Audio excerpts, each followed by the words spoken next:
رب اشرح لي صدري ويسر لي امري واحلل عقدة من لساني يفقهوا قولي رب زدني علما رب زدني رب آمين سبحان محمد بعدد كل ذرة مرة وعلى آله وصحبه وبارك وسلم عليه. السلام علیکم ورحمۃ اللہ کا بے حد شکر احسان ہے اس نے ہمیں قرآن کو اپنے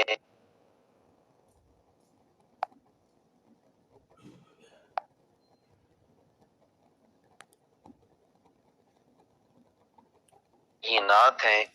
جن میں اللہ تعالیٰ نے چند پیغامات جو ہیں اس امت کے لیے ارشاد فرمائے ہیں، ان کو پڑھیں گے، دیکھیں گے کہ اللہ تعالیٰ ان آیات میں ہمیں کن پیغامات سے جو ہے وہ نوازتا ہے۔ سب سے پہلے ہم لفظی ترجمے کی طرف بڑھیں گے اور لفظی ترجمے کے بعد با محاورہ ترجمہ اور اس کی مختصر سی تشریح کریں گے۔ اللہ تعالیٰ ہم سب کو قرآن پاک پر عمل کرنے کی توفیق عطا فرمائے، قرآن پاک کو سمجھ کر اس کو اپنی زندگی پر جو ہے وہ لاگو کرنے کی توفیق عطا فرمائے۔ ارشاد فرمایا ان الذین توفاهم الملائکۃ ظالمی انفسهم قالوا فیما کنتم قالوا کنا مستضعفین فی الارض۔ ان الذین بے شک وہ لوگ توفاهم الملائکہ، توفاهم قبض کر لیتے ہیں، نکال لیتے ہیں، الملائکۃ فرشتے، ظالمی انفسہم، ظالمی ظلم کرتے تھے، انفسہم اپنی جانوں پر، قالو وہ کہتے ہیں، فیما کنتم، فیما کس میں تھے، کنتم تم، ان الذین توفاهم الملائکۃ ظالمی انفسہم قالوا فیما کنتم۔ یہاں تک ترجمہ کریں گے، لفظی ترجمہ آپ نے سماعت کیا، با محاورہ ترجمہ سماعت کریں۔ ارشاد فرمایا بے شک وہ لوگ کہ قبض کیا ان کی روحوں کو فرشتوں نے اس حال میں کہ وہ ظلم کرتے تھے اپنی جانوں پر۔ فرشتوں نے انہیں کہا کہ تم کس شغل میں تھے، یعنی تم کس کام میں تھے، تم کون سے کاموں میں جو ہے وہ مصروف رہے۔ قالو انہوں نے کہا، کننا ہم تھے، مستضعفین بے بس، فی الارض زمین میں۔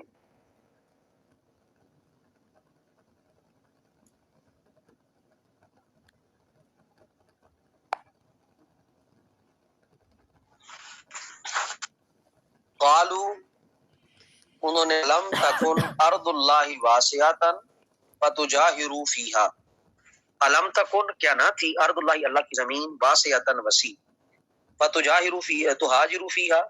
فاپس تہاجروا تم ہجرت کرتے، فیہا اس میں، فاولئک مأواہم جہنم، فاولئک پس یہی وہ لوگ ہیں، مأواہم جن کا ٹھکانہ جہنم، جہنم ہے، دوزخ ہے، وساءت مصیرا، واو اور ساعت جو ہے وہ جگہ ہے، بری ہے، برا ہے، مصیرن جگہ۔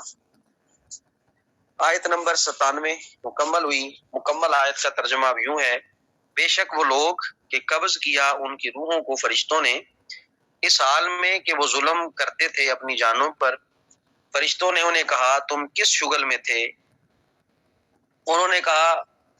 ہم تو بے بس تھے زمین میں۔ فرشتوں نے کہا کیا نہیں تھی اللہ کی زمین تمہارے لیے وسیع کہ تم اس میں ہجرت کر جاتے؟ یہی وہ لوگ ہیں جن کا ٹھکانہ دوزخ ہے، وساعت مسیرہ، اور یہی جو ہے سب سے بری جو ہے وہ جگہ ہے۔ اس آیت کی تشریح مختصر سی آپ کے سامنے پیش کی جاتی ہے۔ اس آیت میں اللہ تعالیٰ نے ان لوگوں کا ذکر کیا جو بیماری یا کسی حقیقی مجبوری کی وجہ سے جہاد میں شرکت سے قاصر ہیں، تو یہاں پر ان کا آگے ذکر کیا کہ حضور رحمت عالم صلی اللہ علیہ وآلہ وسلم جب ہجرت کر کے مدینہ طیبہ تشریف فرما ہوئے تو بعض مسلمان اپنے عزیز و اقارب، مال جائیداد کی وجہ سے مکہ ہی میں رہ گئے۔ اس وقت جب کہ ہجرت فرض تھی، ہجرت نہ کی، مرتے وقت فرشتوں سے ان کا مکالمہ ہوگا، ان کا ذکر ہو رہا ہے اس وقت ہجرت کے فرض ہونے کے دو سبب تھے. ایک تو مکہ کی فضا جو ہے ایسی ناسازگار تھی کہ کلم کلا شرک ہو رہا تھا، فسق و فجور کا بازار گرم تھا، عقیدہ اسلامی کا اظہار اور عبادات کی بجاوری ازد مشکل تھی. ان حالات میں ایمان کے ضائع ہونے کا کبھی اندیشہ تھا. اس لیے ضروری تھا کہ جب اپنا ایمان عزیز ہے تو وہاں سے ہجرت کر جائے. اس کے علاوہ مدینہ طیبہ پر کفار ہر وقت حملہ آور ہوتے رہتے تھے. وہاں کے مسلمانوں کو شدید ضرورت تھی کہ ان کی دینی بھائی ان کی ساتھ جو ہے وہاں ملیں، ایسے مشکل اور نازک وقت میں ان کی تقویت کا باعث بنے. تو یہاں پر یہی چیز جو ہے وہ فرشتے ان سے پوچھیں گے کہ جب فرشتے ان کی روح قبض کریں گے تو پوچھیں گے کہ تم نے کیوں جو ہے وہ اپنی جانوں پر ظلم کیا، تم مکہ ہی میں رہے، تم نے ہجرت نہ کی، اور تم کس شغل میں تھے، تم جو ہے وہ کس چیز میں مصروف رہے کہ تم ہجرت نہ کر سکے. وہ کہیں گے ہم تو کمزور تھے، ہم کس طرح مدد کرتے یا کس طرح مسلمان بھائیوں کی مدد کو پہنچتے. تو اللہ کے فرشتے فرمائیں گے، کہیں گے کہ کیا تمہارے لیے اللہ کی زمین وسیع نہیں تھی، تم اس میں ہجرت کر جاتے. اور یہی وہ لوگ ہیں جن کا ٹھکانہ جہنم ہے اور یہ بری جو ہے وہ جگہ ہے. تو یہاں پر چیزوں کو جو ہے وہ واضح کر کے بیان کیا گیا. آگے ارشاد فرمایا الا المستضعفین من الرجال والنساء والولدان لا یستطیعون حیلۃ ولا یہتدون سبیلا. الا المستضعفین من الرجال، الا مگر، المستضعفین جو کمزور ہیں، بے بس ہیں، من الرجال مردوں میں سے، والنساء عورتوں میں سے، والولدان بچوں میں سے، لا یستطیعون حیلا جو نہیں کر سکتے کسی قسم کا ہیلا، کسی قسم کی تدبیر، ولا یہتدون سبیلا ولا اور نہ ہی یہتدون پاتے ہیں سبیل کوئی راستہ. یہاں پر آیت کا ترجمہ جو ہے وہ ہم بامحاورہ کرتے ہوئے یہ ذکر کریں گے کہ اس میں اللہ تعالیٰ نے کیا ذکر کیا. فرمایا مگر واقعی کمزور اور بے بس جو مرد ہیں اور عورتیں اور بچے جو نہیں کر سکتے تھے ہجرت کی کوئی تدبیر اور نہیں جانتے تھے وہاں سے نکلنے کا کوئی راستہ، فاولئک عسى اللہ ان یعفو عنہم وکان اللہ عفوا غفورا. فاولئک بس یہی وہ لوگ ہیں، عسى اللہ امید کی جاتی ہے کہ اللہ تعالیٰ ان یعفو عنہم کہ ان کو ان سے درگزر فرمائے گا، وکان اللہ غفور رحیما اور اللہ تعالیٰ جو ہے وہ عفوا غفورا، عفوا درگزر فرمانے والا ہے، غفورا بہت بخشنے والا ہے. یہ دو آیات آپ نے جو ہے وہ سماعت کی. اب ان کا ترجمہ ترتیب کے ساتھ جو ہے وہ سماعت کریں. مگر واقعی کمزور اور بے بس مرد اور عورتیں اور بچے جو ہجرت کی کوئی تدبیر نہیں کر سکتے تھے اور نہ ہی وہاں سے نکلنے کا کوئی راستہ جانتے تھے، تو یہی وہ لوگ ہیں جن کے بارے میں امید کی جا سکتی ہے کہ اللہ تعالیٰ ان سے درگزر فرمائے گا، اور اللہ تعالیٰ درگزر فرمانے والا ہے اور بہت بخشنے والا ہے. تو یہاں پر اب جو ذکر کیا گیا اس سے کیا مراد ہے؟ سابقہ آیات میں ان لوگوں کا ذکر ہوا جنہوں نے طاقت رکھنے کے باوجود ہجرت نہ کی، کفار کے ساتھ مل جل کر زندگی بسر کرنے پر رضامند ہو گئے. تو ان لوگوں کے بارے میں ذکر کیا فاولئک مأواہم جہنم وساءت مصیرا. اور یہاں پر جو ذکر کیا یہ وہ لوگ تھے جو حقیقتاً معذور تھے، کمزور تھے، اور جن کو راستے کا بھی اندازہ نہیں تھا کیسے نکلنا ہے، کوئی تدبیر بھی ان کے پاس نہیں تھی، کوئی ان کے پاس ہیلا بھی نہیں تھا کہ وہاں سے کس طرح جو ہے وہ نکلا جائے. تو آگے جو ہے وہ ذکر کیا فاولئک عسى اللہ ان یعفو عنہم، تو انہی کے بارے میں اللہ تعالیٰ نے فرمایا کہ امید ہے کہ اللہ تعالیٰ ان سے درگزر فرما دے گا، اور اللہ تعالیٰ جو ہے وہ درگزر فرمانے والا بخشنے والا ہے. اگلی آیت میں ذکر کیا ہے وَمَن يُهَاجِرْ فِي سَبِيلِ اللَّهِ يَجِدْ فِي الْأَرْضِ مُرَاغَمًا كَثِيرًا وَسَعًا. وَمَن يُهَاجِرْ اور جو ہجرت کرے فی سبیل اللہ اللہ کے راستے میں، یجد فی الارض یجد پائے گا، فی الارض زمین میں، مراغمن کثیرا، مراغمن بہت وافر جگہ، وسعتن کشادہ یا کشادگی. ومن یخرج من بیتہ مہاجرا اللہ ورسولہ، ومن یخرج اور جو نکلے گا من بیتہ اپنے گھر سے، مہاجرا ہجرت کرتے ہوئے، اللہ ورسولہ اللہ اور اس کے رسول کی طرف، ثم یدرک الموت ثم پھر یدرک اسے لے لے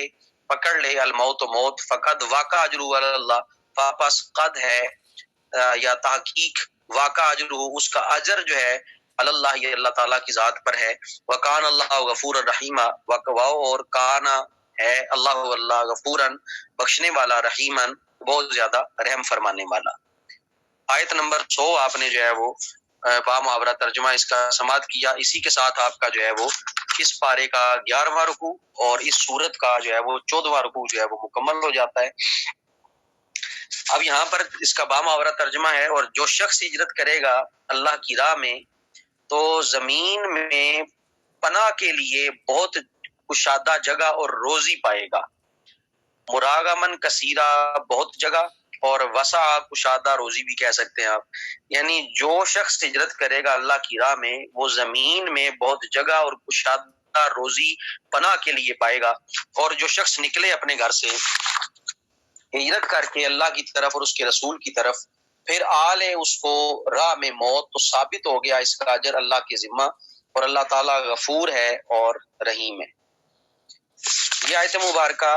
ان لوگوں کے بارے میں اب اتری ہے، اس کی وضاحت جو ہے وہ صاحب کشاف نے کی کہ مراغم کا معنی کیا ہے۔ مراغم کہا جاتا ہے یہ ہجرت گاہ یا ہجرت کا راستہ، یعنی ہجرت کرنے کی جگہ یا ہجرت کا راستہ۔ اس کی وجہ تسمیہ یہ کافر جو ہجرت کرنے سے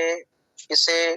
جو ہے وہ روک رہے تھے، ان کی ناک کو خاک میں ملا کر اس نے ہجرت کی، اپنا وطن، اپنے احباب، اپنی جان، اپنے مال، اپنے مویشی، اپنے ساز و سامان وغیرہ کو چھوڑ کر غریب الوطنی کی تکالیف کو قبول کرنا جو ہے وہ ان کے لیے بڑا مشکل امر تھا، لیکن پھر بھی انہوں نے اللہ کی خاطر اس کو چھوڑا۔ اور یہاں تک یہ ذکر کیا گیا کہ باصاحب اجد کے ارادے سے جب مدینہ طیبہ روانہ ہوئے، لیکن وہاں پہنچنے سے پہلے راستے میں ان کو جو ہے وہ موت آ گئی۔ ان کے متعلق اللہ تعالیٰ نے ارشاد فرمایا کہ ان کا اجر و ثواب جو ہے وہ اللہ کے رحم و کرم پر اللہ کے ذمہ ہے، اللہ تعالیٰ ان کو اس کا ضرور اجر جو ہے وہ عطا فرمائے گا۔ اگلے رکوع میں اللہ تعالیٰ نے بھی جن چیزوں کا ذکر کیا وہ بھی واضح کرتے چلتے ہیں۔ ارشاد فرمایا وَإِذَا ضَرَبْتُمْ فِي الْأَرْضِ فَلَيْسَ عَلَيْكُمْ جُنَاحٌ أَن تَقْصُرُوا مِنَ الصَّلَاةِ وَإِذَا ضَرَبْتُمْ، اور جب تم سفر کرو فی الارض زمین میں، فلیس علیکم جناح، تو تم پر کوئی حرج نہیں ہے، ان تقصروا من الصلاۃ، کہ تم قصر کرو نماز میں۔ تو یہاں پر نماز کی قصر کرنے کا ذکر کیا گیا ہے، تو یہ وہ آیت ہے جس میں سفر کے دوران آدھی نماز پڑھی جاتی ہے۔ یہ سورہ نساء کی آیت نمبر 101 ہے، جس کے تحت نماز میں قصر کرنا جو ہے وہ لازم قرار دیا جاتا ہے، اور فقہ حنفی کے نزدیک جو ہے وہ یہ قصر کرنا جو ہے وہ واجب ہے۔ وَإِذَا ضَرَبْتُمْ فِي الْأَرْضِ، اور جب تم زمین میں جو ہے وہ سفر کرو، فَلَيْسَ عَلَيْكُمْ جُنَاحٌ، تو نہیں ہے تم پر کوئی حرج، ان تقصروا من الصلاۃ، کہ تم قصر کرو نماز میں، ان خفتم ان یفتنکم الذین کفروا، اگر ڈرو تم ان یفتنکم الذین کفروا، اس بات سے کہ تکلیف پہنچائیں گے تمہیں کافر، ان الکافرین کانوا لکم عدوا مبینا، بے شک کافر تو تمہارے کھلے دشمن ہیں۔ اب اس آیت مبارکہ کی تھوڑی سی وضاحت جو ہے وہ مطلوب ہے۔ اس آیت کریمہ میں نماز کے قصر کرنے کا ذکر ہے۔ قصر کے یہ معنی ہے جن نمازوں میں فرضوں کی 4 رکعتیں پڑھی جاتی ہیں ان میں بجائے 4 کے 2 پڑھنا، اس آیت میں اس کی اجازت دی جا رہی ہے۔ اگرچہ آیت میں قصر کے لیے خوف کفار بطور شرط ذکر کیا گیا ہے، یہاں پہ یہ تاثر ملتا ہے کہ اگر کافروں کا ڈر ہو تو پھر جو ہے وہ تم قصر کرو، لیکن خوف کفار کا ذکر بطور حقیقت حال کے تھا، اس وقت معاملات اس طرح کے تھے، یعنی اس وقت مسلمانوں کے تمام سفر کفار کے خوف سے گھرے ہوئے تھے، ورنہ رسول اللہ صلی اللہ علیہ وآلہ وسلم نے اپنے تمام سفروں میں قصر فرمائی ہے۔ یعلا بن امیہ نے حضرت عمر رضی اللہ تعالیٰ عنہ سے کہا کہ ہم تو امن میں ہیں تو پھر ہم کیوں قصر کرتے؟ فرمایا اس کا مجھے بھی تعجب ہوا تھا، تو میں نے سرکار دو عالم صلی اللہ علیہ وآلہ وسلم سے دریافت کیا، حضور نے فرمایا تل کا صدقۃ تصدق اللہ بہا علیکم فاقبلوا صدقہ، یعنی تمہارے لیے یہ اللہ تعالیٰ کی طرف سے صدقہ ہے، تم اس کا صدقہ قبول کرو۔ جب اس نے تمہیں ایک دے دی ہے، گنجائش دے دی ہے، چھوٹ دے دی ہے، اس چھوٹ کا فائدہ اٹھاؤ۔ جس سفر میں جو ہے وہ قصر کیا جاتا ہے اس کی ادنا مقدار اتنی ہے جتنی 3 رات دن میں پیدل یا اونٹ کی جو ہے وہ متوسط رفتار سے طے کیا جو ہے وہ کیا جائے۔ تو یہ پہلے بھی آپ سے جو ہے وہ ذکر کیا جا چکا ہے تفصیل کے ساتھ۔ اس کی مقدار خشکی اور دریا اور پہاڑوں میں مختلف ہو جاتی ہے۔ اکثر فقہاء نے میدانی علاقے کے لیے 36 کوس یا 54 میل جو ہے وہ مقرر کی ہے، ٹھیک ہے، اکثر فقہاء کی رائے 54 میل کے حوالے سے ہے، میں پہلے بھی ذکر کر چکا ہوں اس کو۔ دوران سفر اگر کسی جگہ 14 روز تک قیام کرنا ہو تو قصر کرتا رہے، اس سے زیادہ ٹھہرے گا تو پوری پھر نماز جو ہے وہ ادا کرے گا۔ تو میں نے مسئلہ بھی آپ کو سمجھایا تھا پہلے بھی کہ ہم جو ہے وہ احتیاطاً جو ہے وہ 94 کلومیٹر تک جو ہے یا 94 کلومیٹر شمار کرتے ہیں، جس میں جو ہے وہ ہم قصر جو ہے وہ ادا کرتے ہیں. ٹھیک ہے، مثلا کسی نے اگر دینا سے پنڈی جانا ہے تو وہ کم از کم جو ہے وہ 90 کلومیٹر سے اوپر ہے، تو اس کی وجہ سے ہم جو ہے وہ جب پنڈی جا رہے ہوتے ہیں تو جب ہم سواوا دینا سے آگے جاتے ہیں، سواوا کراس کرتے ہیں، اگر کہیں ہمیں رستے میں نماز پڑھنی پڑے تو پھر ہم جو ہے وہ قصر والی نماز جو ہے وہ ادا کرتے ہیں. تو یہ کچھ مسائل تھے اس آیت کے تحت جو ذکر کی ہے. دوبارہ اس آیت مبارکہ کو ہم پڑھتے ہیں. ارشاد فرمایا وَإِذَا ضَرَبْتُمْ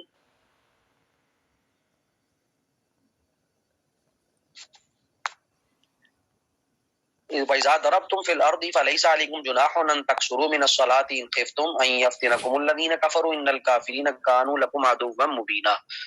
اور جب تم سفر کرو زمین میں تو نہیں تم پر کوئی حرج کہ اگر تم قصر کرو نماز میں، اگر ڈرو تم اس بات سے کہ تکلیف پہنچائیں گے تمہیں کافر، تو بے شک کافر تو تمہارے کھلے دشمن ہیں. یہ آیت کی طرف ہم بڑھتے ہیں. اگلی آیت میں ارشاد فرمایا وَإِذَا كُنْتَ فِيهِمْ، اور اذا جب کنتا اے محبوب آپ ہوں فیہم ان میں، فاقمت لہم الصلاۃ، فاقمت تو آپ قائم کریں لہم ان کے لیے الصلاۃ نماز، فلتقم طائفۃ منہم معک، فلتقم اور کھڑا ہو طائفۃ ایک گروہ منہم ان میں سے معک آپ کے ساتھ، ولیاخذوا اسلحتہم، ولیاخذوا اور وہ پکڑ رکھیں اسلحتہم اپنا اسلحہ اپنے ہتھیار، فَإِذَا سَجَدُوا فَلْيَكُونُوا مِنْ وَرَائِكُمْ، پس اذا جب سجدوا جب سجدہ کر چکیں فَلْيَكُونُوا تو وہ ہو جائیں مِنْ وَرَائِكُمْ آپ کے پیچھے، وَلْتَأْتِ طَائِفَةٌ أُخْرَىٰ اور آ جائے دوسرا گروہ پھر جو ہے وہ آ جائے، لَمْ يُصَلُّوا جس نے ابھی نماز نہیں پڑھی، فَلْيُصَلُّوا مَعَكَ پس وہ نماز پڑھیں آپ کے ساتھ، وَلْيَأْخُذُوا حِذْرَهُمْ وَأَسْلِحَتَهُمْ اور لیے رکھیں اپنے بچاؤ کا سامان اور اپنے ہتھیار، وَلْيَأْخُذُوا پکڑ رکھیں حِذْرَهُمْ اپنے بچاؤ کا سامان، اپنی حِذْر جو بچانے والی چیزیں ان کو، اپنے اسلحہ کو، اپنے ہتھیار کو. وَدَّ الَّذِينَ كَفَرُوا وَدَّ تمنا کرتے ہیں الَّذِينَ وہ لوگ کافر جنہوں نے کفر کیا، لَوْ تَغْفُلُونَ عَنْ أَسْلِحَتِهِمْ وَأَمْتِعَتِكُمْ وَيَمِيلُونَ عَلَيْكُمْ مَيْلَةً وَاحِدَةً، لو اگر تغفلون تم غافل ہو جاؤ عن اسلحتکم اپنے اسلحہ سے، وامتیاتکم اپنے ساز و سامان سے، فیمیلون تو وہ ٹوٹ پڑے، علیکم تم پر، میلۃ واحدہ یک بارگی ایک ہی دفعہ. اگر انہیں یہ خبر ہو جائے کہ تمہارا اسلحہ یا تمہاری جو ساز و سامان ہے یہ تم جو ہے وہ اس سے غافل ہو چکے ہو تو فوراً تم پہ حملہ کریں گے اور یک بارگی تم پہ حملہ کریں گے. وَلَا جُنَاحَ عَلَيْكُمْ إِن كَانَ بِكُمْ أَذًى مِّن مَّطَرٍ أَوْ كُنتُم مَّرْضَىٰ أَن تَضَعُوا أَسْلِحَتَكُمْ وَخُذُوا حِذْرَكُمْ إِنَّ اللَّهَ أَعَدَّ لِلْكَافِرِينَ عَذَابًا مُّهِينًا. لا جناح نہیں کوئی حرج علیکم تم پر، ان کان بکم اذن اگر ہو تمہیں کوئی تکلیف، من مطر بارش کی وجہ سے، او کنتم مرضی یا ہو تم بیمار، ان تضعوا اسلحتکم تو اتار دو اپنے ہتھیار، وخذوا حذرکم مگر دشمن کی نقل و حرکت سے ہوشیار رہو، یعنی وخذوا پکڑ کے رکھو حذرکم اپنے بچاؤ کی تدبیروں کو، مطلب تم دشمن کی نقل و حرکت سے ہوشیار رہو. ان اللہ اعد للکافرین عذابا مہینا بے شک اللہ تعالیٰ نے تیار کر رکھا ہے کافروں کے لیے عذابا مہینا رسوا کرنے والا عذاب. آیت نمبر 102 جو ہے وہ مکمل ہوتی ہے. اس کا اب بامحاورہ ترجمہ ہے، اور اے حبیب صلی اللہ علیہ وآلہ وسلم جب آپ ان میں موجود ہوں اور قائم کریں آپ ان کے لیے نماز، تو چاہیے کہ کھڑا ہو ایک گروہ ان میں سے آپ کے ساتھ اور وہ پکڑ رکھیں اپنے ہتھیار، بس جب سجدہ کر چکے ہیں تو وہ ہو جائیں آپ کے پیچھے اور آ جائے دوسرا گروہ جس نے ابھی نماز نہیں پڑھی، بس وہ نماز پڑھیں آپ کے ساتھ اور لیے رہیں اپنے بچاؤ کا سامان اور اپنے ہتھیار. تمنا کرتے ہیں کافر اگر تم غافل ہو جاؤ اپنے اسلحہ سے، اپنے ساز و سامان سے، تو وہ ٹوٹ پڑیں گے تم.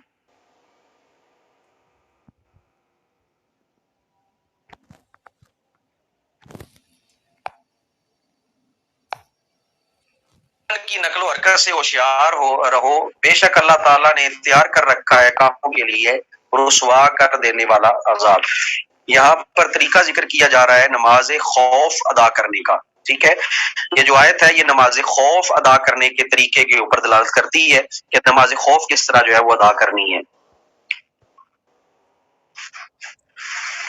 مختصر طریقہ یہ ہے کہ پہلی جماعت امام کے ساتھ ایک رکعت پوری کر کے دشمن کے مقابل ہو جائے، اور دوسری جماعت جو دشمن کے مقابل کھڑی تھی وہ آ کر امام کے ساتھ دوسری رکعت پڑھے، پھر فقط امام سلام پھیرے اور پہلی جماعت آ کر دوسری رکعت بغیر قرات کے پڑھے اور سلام پھیر دے، اور دشمن کے مقابل چلی جائے، پھر دوسری جماعت اپنی جگہ آ کر ایک رکعت جو باقی رہی تھی اس کو قرات کے ساتھ پورا کر کے سلام پھیرے، کیونکہ یہ لوگ مسبوق ہیں اور پہلی جو ہے وہ لاحق تھی، انہوں نے پہلے جو ہے وہ امام کے ساتھ نماز پڑھی۔ دوبارہ اس مسئلے کو سننے، مثلا ایک امام مقرر کیا گیا، میں آپ کی مثال دیتا ہوں، ایک فوجی ہے، ٹھیک ہے، اور وہ وہاں کا امام مقرر ہوا۔ اب پاکستان آرمی جو ہے وہ بارڈر پہ لڑ رہی ہے، مثلا 20 لوگ ہیں، 20 لوگوں کا جو ہے وہ انہوں نے ایک جو ہے وہ کہہ لیں بٹالین بنا رہی ہے، جو بھی ہے 20 لوگوں کو بارڈر پہ بھیجا گیا لڑائی کرنے کے لیے۔ ان میں سے امام جو مقرر ہوا، اب 10 کے 2 گروہ بنیں گے، جو ایک گروہ ہے 10 کا، وہ پہلی رکعت میں امام کے ساتھ شامل ہوگا، سجدہ کرے گا، سجدہ کرنے کے بعد سجدے سے جب اٹھیں گے تو وہ پیچھے ہٹ کے دوبارہ مقابلہ کریں گے، جو بارڈر پہ 10 باقی موجود تھے وہ آئیں گے، ٹھیک ہے، اور آ کر امام کے پیچھے نماز شروع کریں گے، اور امام اپنا 2 رکعتوں کے بعد سلام پھیر دے گا، اور یہ سجدہ کرنے کے بعد دوبارہ واپس پلٹ جائیں گے اور وہاں جا کر جو ہے وہ جنگ کریں گے، جو پہلے والے تھے وہ واپس لوٹیں گے، آ کر بغیر قرات کے وہ اپنی رکعت کو مکمل کریں گے، سلام پھیر دیں گے اور واپس چلے جائیں گے، اور پھر جو بچ گئے ہیں وہ واپس آئیں گے، قرات کریں گے، قرات کرنے کے بعد سلام پھیریں گے، کیونکہ انہوں نے دوسری رکعت میں امام کو جوائن کیا تھا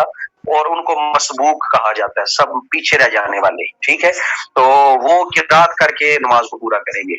اور جو پہلی رکعت میں امام کے ساتھ شامل ہوئے تھے 10 لوگ، انہیں لاحق کہا جاتا ہے، ان کے لیے قرات نہیں ہے کیونکہ وہ امام کے جو ہے وہ پیچھے ہی تھے۔ تو حضرت عبداللہ ابن مسعود سے سید عالم صلی اللہ علیہ وسلم کا اس طرح نماز خوف ادا کرنا جو ہے وہ مروی ہے، یہ سنت طریقہ ہے نماز خوف ادا کرنے کا۔ تو یہ اگر آپ کو سمجھ آ گیا طریقہ تو جو ہے وہ واضح کریں جی، بتائیں کہ آپ کو نماز خوف کا طریقہ سمجھ آیا کیسے ادا کی جاتی ہے؟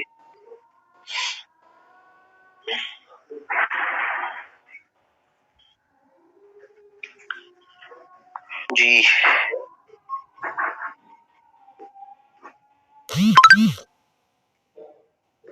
امام صاحب نہیں آگے نکلتے، مثلا ایک امام کھڑا ہے، ٹھیک ہے، اس نے اپنی رکعت پوری کرنی ہے،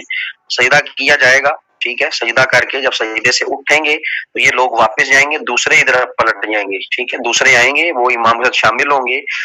جتنی انہیں ملتی ہے میسر ہوتی ہے وہ اپنی رکعت مکمل کریں گے، رکعت مکمل کرنے کے بعد امام سلام پھیر دے گا تو یہ واپس پلٹیں گے، جو پہلا گروہ تھا جس نے امام کے ساتھ نماز پڑھ کے چھوڑی تھی وہ واپس پلٹے گا بغیر قرات کے، جب رکعت مکمل کرے گا سلام پھیرے گا اس کی نماز مکمل ہو جائے گی، پھر جو دوسرے تھے وہ واپس پلٹیں گے اسی جگہ پر، امام تو نماز پڑھ چکا ہے، اب وہ واپس پلٹیں گے اپنی جگہ پر، پھر وہ قرات جو ہے رہتی ہے وہ قرات کریں گے، قرات کرنے کے بعد پھر وہ تحیات بیٹھ کے سلام پھیریں گے، ان کی نماز جو ہے وہ مکمل ہو جائے گی۔ یہ اصل طریقہ کار ہے، امام اس کا آگے جو نکلتا ہے وہ یہ ہے کہ امام اپنی 2 رکعتیں مکمل کر کے جو ہے وہ سلام پھیر کے چلا جائے گا، یہ ابھی تک نماز ہی میں شامل ہے، ٹھیک ہے، تو وہ اپنی نماز مکمل کریں گے جس طرح باقی جو ہے وہ نمازیں مکمل کی جاتی ہیں۔ ہاں جی کلیئر ہوا ہے؟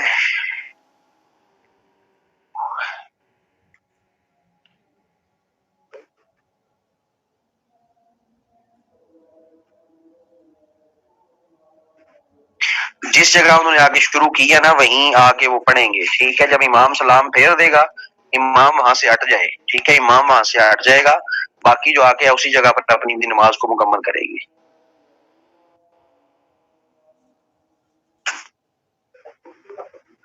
جی ٹھیک ہو گیا، کلیئر ہو گیا جی۔ یہ آپ نے جو آیت مبارکہ پڑھی ہے